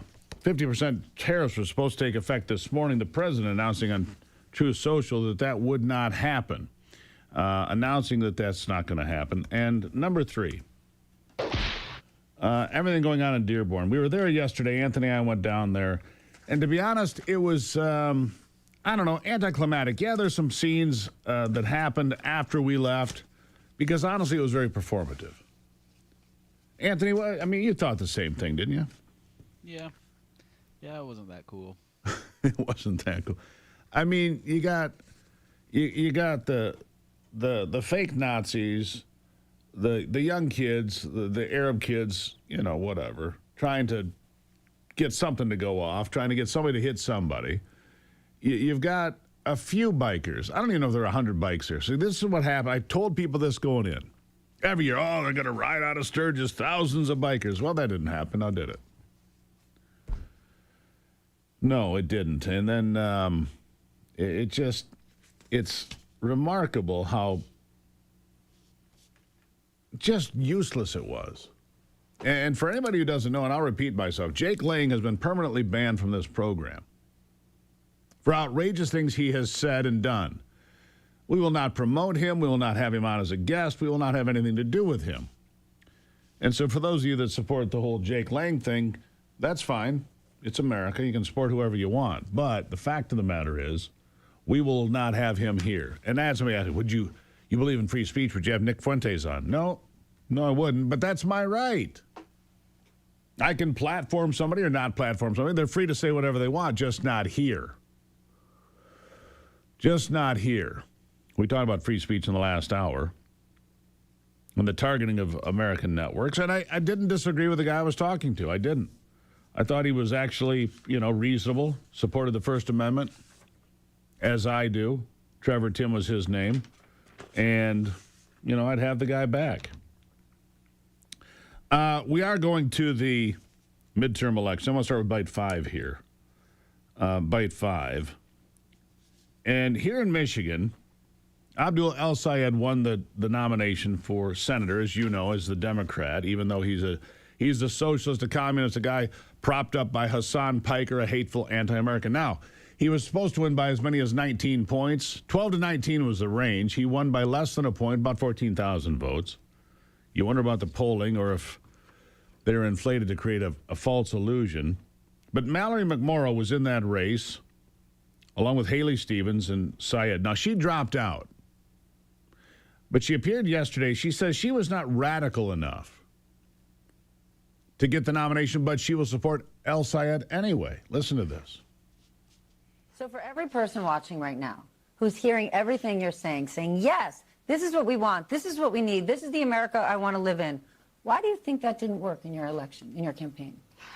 We had a three-way Democratic primary, and what we saw is it was the most expensive Democratic Senate primary in U.S. history. Trying to make the case that I was somewhere in the middle was tricky. You can be the best of both candidates or you can get squeezed out. But my commitment, the primary's done, exactly to your point. My commitment on Election Day was as soon as the race is called, I'm going to endorse the winner and I will be at their events. Yeah, I'll be at their events. I'll endorse socialism and communism and radical ideas like destroying the Constitution, ending the presidency, eliminating the United States Senate. I'll support those ideas, as Hassan Piker does, right? Meanwhile, we'll go to Bite 6 here. I thought this was a really good new ad from Mike Rogers, who will win in November as long as you vote. He's up anywhere 4 to 7 points, depending on the polls you look at right now, 4 to 7. Here's the new ad from Mike Rogers about the auto industry in America. For over a century, the gas-powered engine has powered Michigan's economy. It built the middle class, paid for mortgages, and put kids through college. Abdul El Sayed wants to ban gas-powered vehicles. He wants to bury the beating heart of the Motor City. Not on Mike Rogers' watch. Mike Rogers built cars in Michigan factories. No EV mandates ever. Let our engines roar. I'm Mike Rogers, and I approve this message. Yeah, Mike Rogers. He should approve that message. By the way, there's a group out there, Democrats for Mike Rogers. It's got about 10,000 followers on X. I think it's growing by the day. Because normies, including friends of mine that are Democrats, say would never vote for Abdul El Sayed. Will never do it. Won't do it. Can't do it. And there are a lot of Democrats that sound that way. Here is a lifelong Democrat. Bite 7. Listen to this. I'm Chelsea from West Bloomfield. I am a pissed off Democrat. I'm not a socialist. I'm not a communist. I'm a lifelong Democrat. I voted for Obama. I voted for Hillary. I voted for Slotkin. I voted for Haley Stevens. And now I'm voting for Mike Rogers. This is no longer vote blue no matter who. We need to wake up and realize that it's not party over everything. We need to vote for the candidates that actually share our values, and that's why I'm voting for Mike Rogers. He is the best candidate for the job. I am Chelsea from West Bloomfield, and I'm with Mike Rogers because he will get to work for Michigan Democrats like me. Yeah. I think there's a shift. It's just too far for people. It's just too far. And by the way, let's go to bite 2, Anthony, as we close this segment. How popular are the Democrats today? They should be winning this midterm in a walkaway, and maybe they will. The generic ballot has it 4, 5, 6 points favoring the Democrats. Maybe they will, but maybe they're not real popular. Listen to this. The Democratic brand. You know, Donald Trump's political brand ain't too hot to trot these days. But I got to tell you, PU, when it comes to the Democratic brand, the net favorability rating of the Democratic Party. You know, back in 2018, when Democrats, during the first Trump presidency, right, when they were able to win back control of the House, they were even. They were even, right? Favorable minus unfavorable, even at 0, 0, 0. Now look at this. 25 points underwater. Oof. Oof. You know, the Dem brand, as I said, it's not too good these days. It's not too good. It kind of smells like a New York. Not too good these days. 25 points underwater. That's because they're selling out to communists. If you sell out your party to communists, it's still not a winning message. It might be in 10 years, might be in 5 years. That was my concern in Dearborn last night, is that, you know, it just continues to advance an inch here, an inch there, a foot here, a foot there, and then before you know it, it's a football field, and then a mile, and then 10 miles, and who knows what. We still got control right now, and if we win the midterms, we, being Americans, I am not a member of any political party. I must repeat myself so we're clear on that. I do not belong to any political party, and I never have, and I never will. We'll take a break and be back.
All right, back to it now. My next guest is camped and living in a van down by the river. It's just a matter of time. I'm living in a van down by the river. Saturday Night Live for those of you to score at home. Anyhow, Ron Rademacher's here. He is living in a van down by the river. Ron, good morning. That is so close to the truth. Yeah. Yeah, I am literally. It is almost a van, and yes, I am right by Black Creek. Beautiful here. I did not catch any fish, but I did get a line one. So yeah, it's beautiful out here. Sorry to hear that. Ivy and I have scheduled an ensemble adventure on the 19th of September. We look forward to it. Oh man, what a perfect time of year! You know, I was at the Bay City Library doing a waterfall presentation last night. That's why I'm camped out over here. And I take advantage of these speeches in the evening. Then I can get a little camping in. And I had a couple of questions come up last night that surprised me. A lot of people were there. One of the questions, we were talking about the waterfalls. Somebody asked me which was the best one to go to on a color tour. I mean, it's the middle of August, and we're already talking about color tours, and you're going to be on one, sounds like, on the El Sable River in September. That could be great. You know, they could be starting to change pretty well by then, for sure. So, you know, look, Ivy won't be focused on that. She'll be focused on winning the fishing tournament of the day. I might look around a little bit. I'm not nearly as competitive as she is, Ron. Well, you know, you can hold her beer while she catches the fish. So again?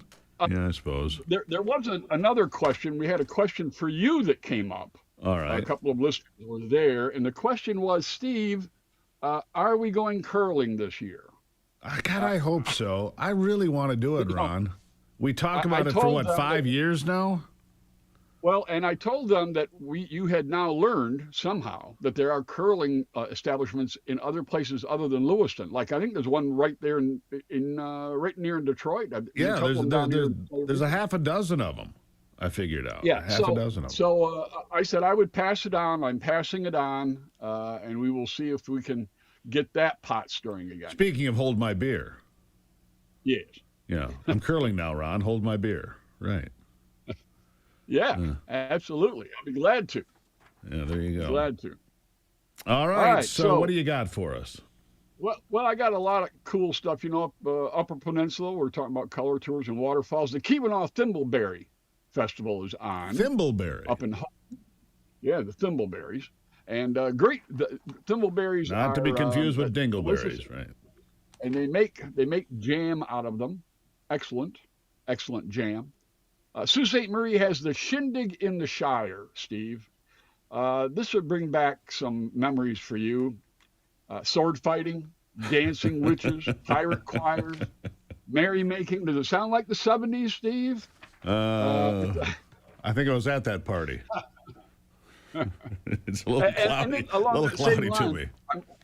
I'm going to jump ahead. Next week, the Michigan Renaissance Festival begins in Holly. So these people are on their warm-up up there in Sault Ste. Marie. It's a good deal. All the proceeds go to the hospice for the Eastern Upper Peninsula. That's where all the proceeds from this event go. So go up there, spend some money. That's going to be a good time. Canterbury, Lake Orion, this weekend, they're having their Village Barbecue and Bacon Festival. So it's a success. I understand they're talking about maybe having one in Dearborn. Yeah, you know, there was a pig roast of sorts there last night, but again, it was way off at the side. Nobody cared. It was whatever. Anyhow. So, yeah, I was wondering if if there's any, if the pork was any good. So yeah, I heard the whole thing is kind of a fizzled. Was a big nothing burger. It so wasn't, there are a few thousand people, a lot of finger pointing and obscene gestures. But whatever. Well, so that, sounds like a political convention to me. Sounds like a football game on a Saturday afternoon with drunk fans. Yeah, exactly. You know, I think it's concerning on some levels, but look, whatever yesterday was performative. And anyhow, we've talked about that. Yeah, but it didn't advance the ball in either direction. I'm not sure that it enhanced the conversation that needs to be I would agree. going on. So that's what happened with that. Some other good stuff up in Oakley, the Mid-Michigan Old Gas Tractor Association. Now, that's tractors, not just old gassers. That's a good time. And one you should get to, I don't know if you've ever gotten around to doing it yet, though, Steve, the Kalamazoo Balloon Fest is this weekend in Richmond. And so I was in a balloon that got dragged across the ground once. I told you that. Bounced along for a while. Oh, okay. So you've Very done that. You've been there, exciting. done I don't know. Yeah, It's been 25 years ago. I don't remember if it was in Kalamazoo or it might have been 30 years ago. Yeah. The basket came down, bounce, and dragging across. Very exciting. I wouldn't recommend Yeah, it. that's exactly. It happens that way every time. That's how they land it. No. This was a little bit more than that. This was a poor landing. Yeah, no, it's a crash landing. That's how they do it. It's the only way to do it. They drop anchor and pull it down there. Hey, Bob the Turtle and I will be in Greenville for the Danish Festival this weekend. I'm looking forward to that. I've never been to this festival, and I'm just wanting to know if they serve Danish or if it's just going to be Danish dancing girls that are going to be there. Should be a good festival. See, there it is. See, you asked the important questions. Did you mention Norton Shores in the air show? I have not mentioned that yet. Wings over Muskegon, show. Love And there's that. another one too. That's a great time. And here's one, the Thunder Bay Maritime Festival in Alpena. Now, I would love to have been at the meeting where this name was called. Here's the name: Thunder Bay National Maritime Sanctuary's Great Lakes Maritime Heritage Center. I want you to say that 3 times fast. You need a bigger business card for show. I mean, what's wrong with the Steve Gruber Show, Michigan Backroads, the Thunder Bay Heritage Center? All of it. It could And tell speaking the of story. Michigan Backroads, if you go to MichiganBackroads.com, you can find all of Ron's books, get great tips on where to go in Michigan for great adventure, beer, burgers, and more. MichiganBackroads.com, haunted houses, ghost towns, it's all there. MichiganBackroads.com. And if you want to be featured on this program with Ron and your festival, wherever it may be in the great state of Michigan, MichiganBackroads.com. Thank you, Ron. Track me down, look for the van by the river. There That you is go. where I'll be. Living in a van down by the river. Back after Loving this. life, living the dream.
All right.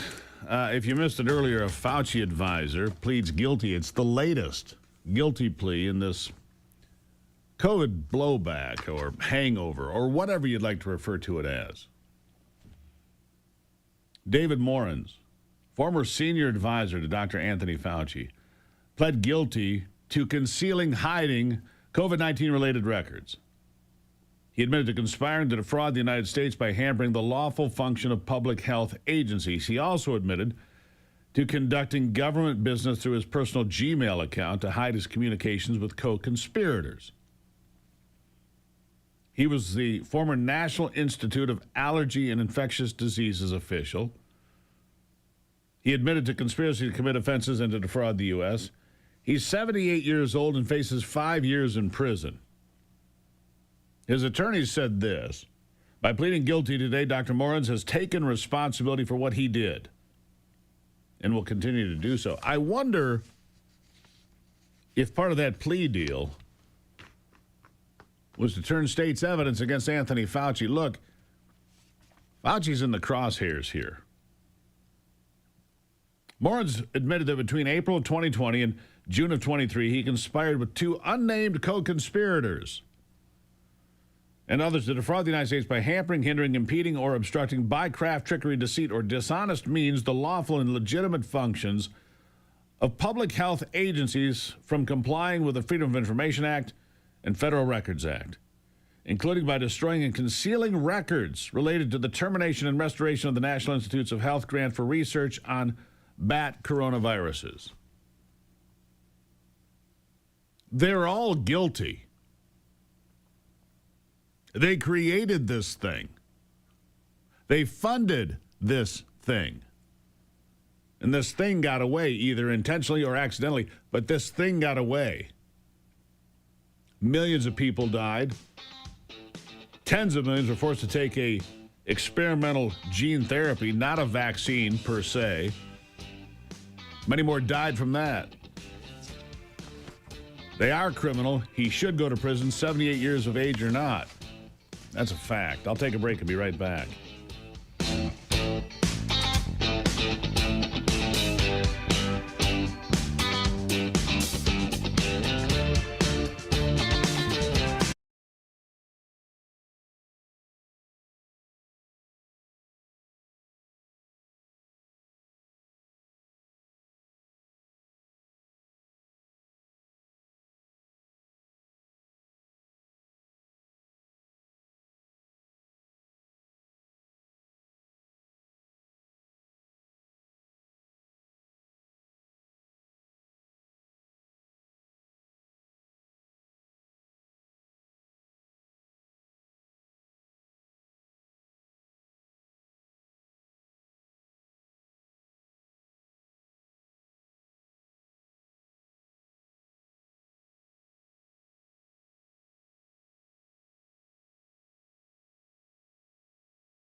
All right, back to it now as we continue on the conversation here. And this socialism, this communism, this fever running across the country is concerning to me, for sure, millions of others. I've been following these Democrats for Mike Rogers, and I keep hearing more and more normal Democrats, including my friends, saying, I will never vote for Abdul El-Sayed, not because he's Muslim, but because he's a socialist. I mean, do you think the union members in Michigan who have these great benefits packages that have been negotiated and worked for decades, they want to give that to the government for control? I don't think so. I don't think union members at the UAW or the IBEW or anywhere else want to give control of their health care to the government. Maybe I'm wrong. Tim Golding is the Michigan State Director of Americans for Prosperity, joining me now. Tim, good morning. Good morning. How you doing, Steve? I'm doing well. I just don't see rank. I mean, the union bosses can stand up and say, hey, we're with El-Sayed, which they've done. I don't see rank and file union guys who left the Democratic Party in large ways beginning in 2016 and seem to have continued. I don't think they're going to embrace that. Look, they've gone through a lot of negotiations and strikes and work to get to the contracts and the benefits they have. They're going to really surrender those for some Medicare for all deal? I don't see it. Your thoughts? I don't see that happening at all. There's a lot of demographics, including the unions, who have fought hard for their contracts, whether you like them or not. And I don't think they're going to give that up to government control. And when El-Sayed talks about Medicare for all, government-run, government-subsidized health care, in totality, I don't think people are willing to give that up. You know, it's not just that you're going to have government supposedly pay for all that, which is tax dollars, right? I mean, we're paying for it, but that limits your opportunities, it limits your freedom. You're not going to be able to pick your doctor. You're not going to be able to pick the location of where you want to go get serviced, have a procedure done or meet a doctor. Timing, all of that changes dramatically when the government runs it. And to your point, the unions fought harder for their contracts, and they're not going to be willing to give those things up, I don't think. And at the end of the day, it's just going to cost you a lot more money. The government's going to get much bigger, and you're going to get much smaller, and they're not going to be willing to give that up. There's a lot of, the Jewish community, the black voters, I don't think they're going to get behind Sayed at all. Well, we saw Sayed went 0 for 15 in the 15 poorest counties of Michigan, and those are working class folks. He got beat badly in Wayne and Oakland counties because black voters are not turning out for this. They don't want this socialist nonsense. I just don't see it. Working class people, it was evidenced in his very narrow defeat of Haley Stevens. Look, he was supposed to win from 12 to 19 points, depending on the polls. He won by less than a point and about 14,000 votes in what was supposed to be an absolute walkaway. I think that's good news. And we saw the socialists lose in Wisconsin that was supposed to win by 20 points. I think that people are coming to terms with what this means and what it would mean to them, because they all admit, we want to tax the rich, right? But every one of them, down to a man, down to a woman, admit, everybody's going to have to pay more in taxes to get all these things done. Right? I don't think it just doesn't work, Tim. No, and I think that going forward from our groups and others, messaging is key here and letting people know how the government's supposed to work, how the economy is supposed to work. Absolutely. You can't just have free healthcare. Nothing's free. And these people, the people that are largely behind El-Sayed and these other socialists, are the downwardly mobile, the in debt people who went to college, got a worthless degree that they can't use and they can't find a job for. They're mad at the government. They're mad at the world. They think everybody owes them something, and they don't understand how our economy works. And again, we just got to keep messaging that if you really want government control of your health care and everything else, you'll have no freedom and no opportunity. And you can't point to any socialist country, any communist country that's ever been successful, right? I mean, I'll believe that capitalism is bad when I see boatloads of Americans paddling across the ocean to get to Cuba. Until that happens, I'm not buying it. Yeah. And when the Berlin Wall came down, and when the Berlin Wall fell, people didn't run towards communism, right? They ran towards freedoms and opportunities. But here's the problem. You see, you have this marriage now between Islam and communists. The Red-Green Alliance is referred to. And look, a socialist communist has control of New York City, America's biggest city. Same in Seattle. Same in Minnesota and Minneapolis. You see these socialists are winning in places that I think just 5 years ago you would have said that's not possible. And here we are. It's a dangerous ideology. It's seductive. Oh, you'll get more stuff, free stuff. Mm-hmm. But in the end, it's just equalized misery. You mentioned Cuba. It's an easy a history lesson time and time again. I don't know if people can read anymore, Tim. It concerns me. There's some truth to that. And you look at the way our public education system has educated or not educated our students about history and governments and economics. And that's on purpose. I think you get people to a place where they do believe, to your point, that everything's free and the government can fix all your problems. And again, show me one country that's been successful with communist or socialist rules. And, El Sayed and his comrades are very cunning. They're sharp, they're good looking, they're smart, they're affable people. But just because something looks good and sounds good doesn't mean it is good. You need to do your research and your homework and find out that when the government has control of all the stores and like grocery stores, for example, like they want to do in New York, we're paying for that. If everything in that store, like they want to do, is 30% less than the Whole Foods or whatever grocery store across the street, somebody's paying for that, and that's you and I, our tax dollars. The government's paying for it. We're paying for it through our money, and that's going to drive down innovation. People aren't going to be able to stay open, and the mom and pop stores are shut down. And when that happens, the money dries up. People aren't working. They're not putting money back into the economy.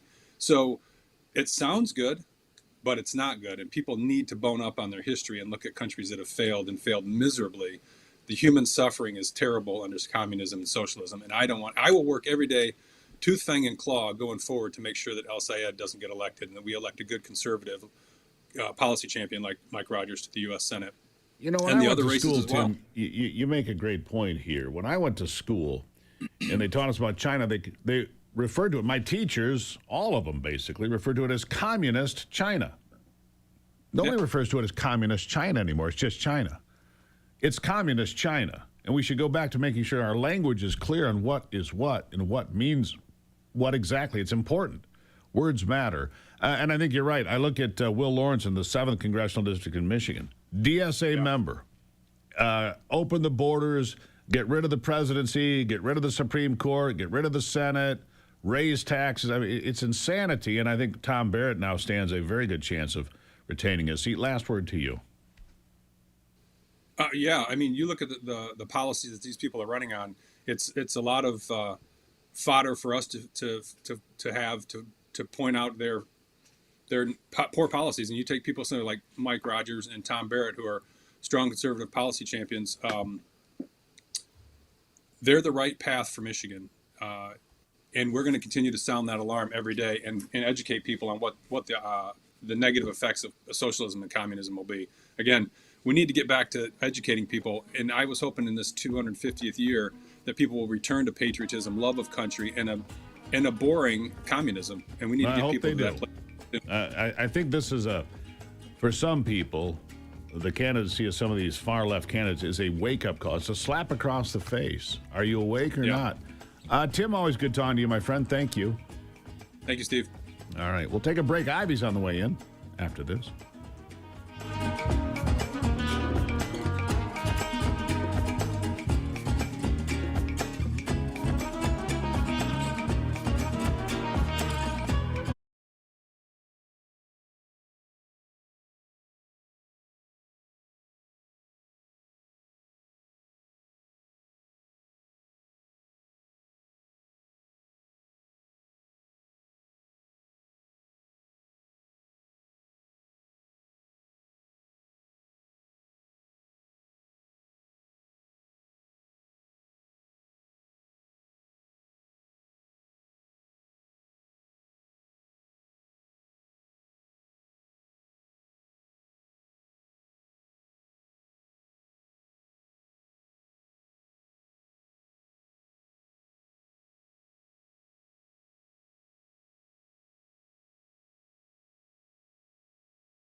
Ivy says, what are you doing?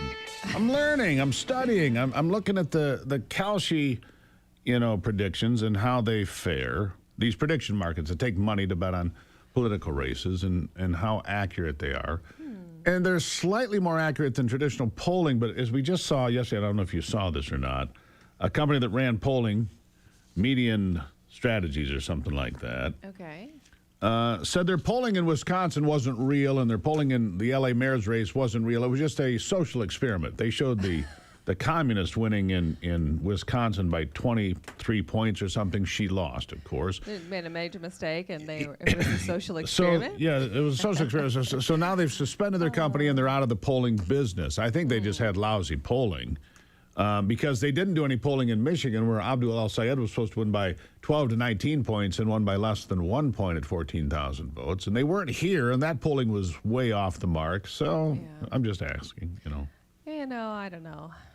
There's sometimes, I remember it was the presidential election in Iowa was looking like, it wasn't going to go towards Trump, and you were kind of freaking out. And I'm like, there's no way. Yeah. There's no way. So you wonder sometimes how they get these polling numbers. And listen, it's just, it could be accurate. It could not be accurate, right? But anyhow. Yeah.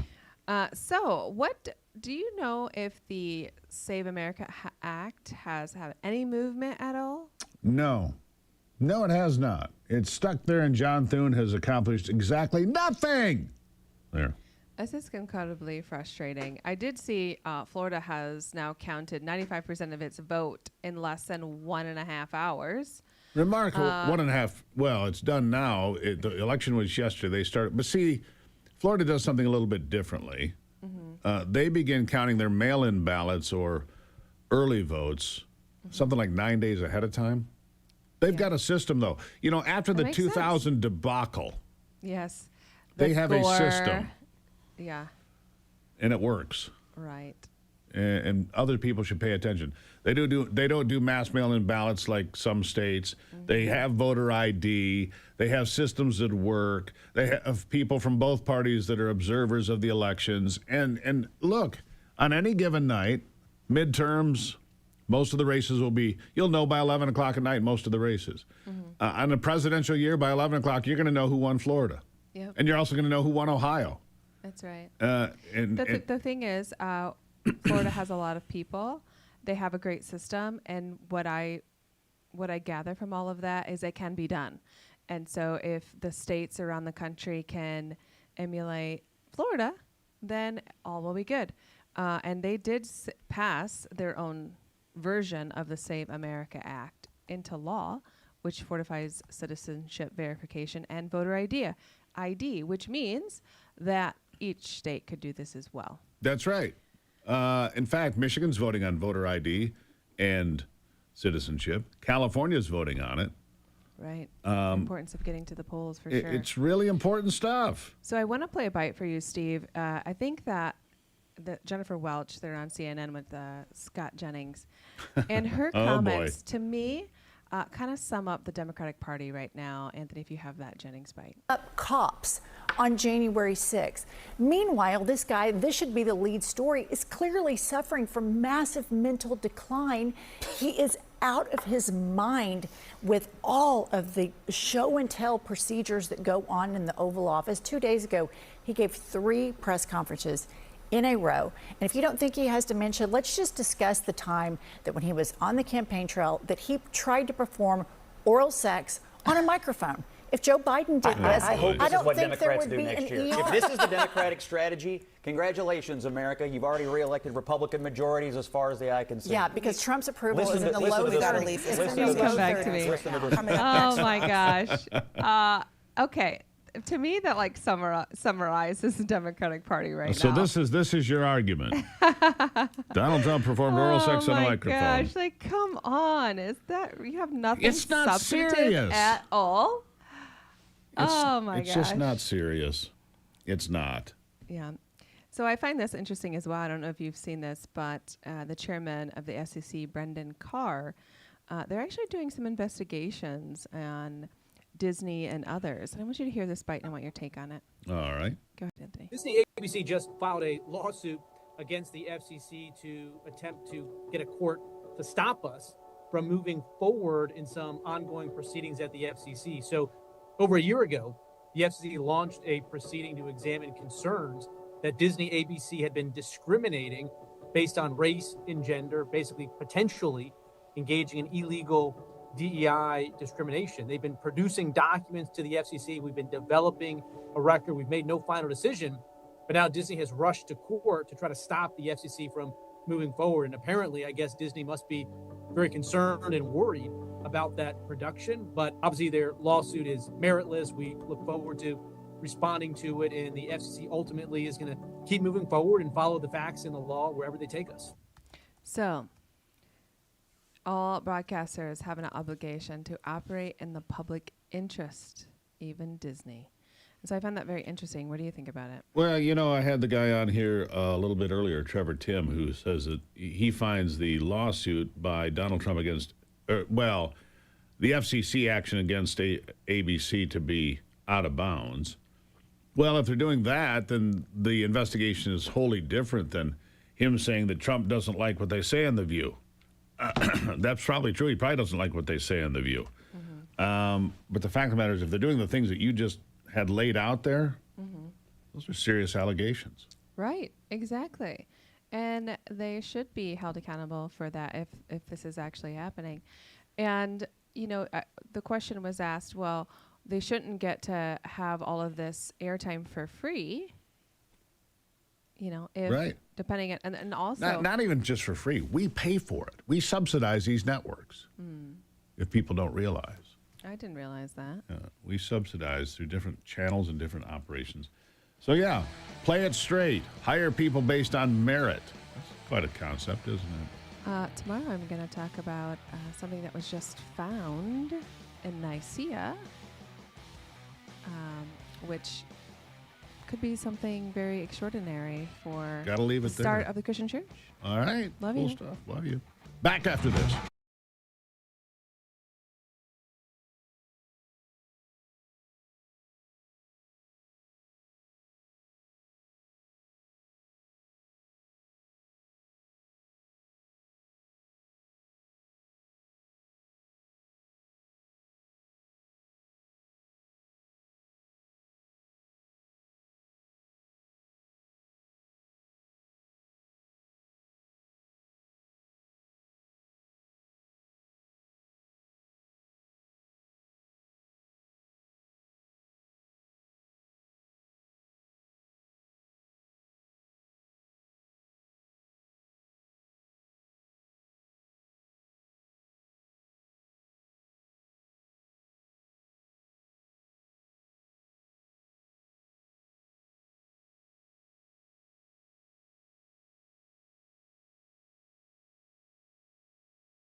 All right, so I'm doing a little work here trying to track down a study by a company called Echelon Insights. It seems that over the last 4 election cycles, the polling numbers have had an error in favor of the Democrats by 3.7 points. The polls have overestimated Democrat performance by 3.7% over the last 4 cycles. The analysis published August the 18th. Studied 3,000 U.S. Senate polls across the 4 election cycles from 2018 through 2024. Across that data set, average signed polling error was Democrat plus 3.7%, meaning the polls on average showed Democrats performing better than they did. 73% of the polls overstated Democrat performance. 73% overstated Democrat performance. So, what would you do? Time of the year effect? August 19th. He said it's, 70% of the Senate races themselves. 70% of the Senate races showed Democrat-friendly polling errors consistently for 16 years. Let me give you some examples. Tim Ryan led J.D. Vance in polling well into the campaign. Vance won by 6 points. In South Carolina, Jamie Harrison was competitive with Lindsey Graham until he lost by 10. Sherrod Brown showed a Fox poll of Brown ahead by 8. That doesn't prove Brown's current polling is wrong, but Ruffini's historical data set gives us a legitimate reason to put a sizable amount of uncertainty there. It is always in favor of the Democrats. It is a psyop. Get your buns out the door and vote. Fight the good fight. Keep the faith. God bless America. I'm Steve Gruber. This is Daybreak. And remember, only you can save America.